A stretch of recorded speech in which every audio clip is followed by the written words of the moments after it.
Hi friends, இப்போ நம்ம கம மசாலா டீ வைக்க போகிறோம். பாருங்கள், ஃபஸ்ட்டு பால் 130 ml பால் ஊற்றிக்கலாம்.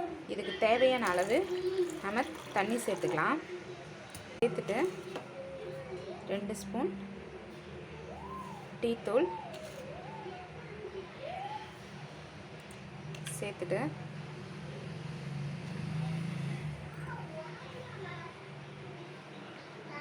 இது பாருங்கள், ஒரு துண்டு இஞ்சி,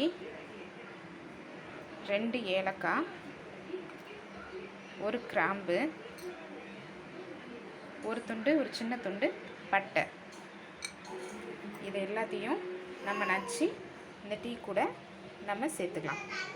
ஒரு ஸ்பூனால் நல்லா கிளறி விட்டு கொதிக்கணும். கொதிச்சுட்டு சேர்த்துக்கோங்க. தண்ணி வச்சு நல்லா ஃபில்ட்ரு பண்ணிக்கோங்க. ஃபில்ட்ரு பண்ணிவிட்டு சர்வ் பண்ண சுவையான மசாலா டீ ரெடி.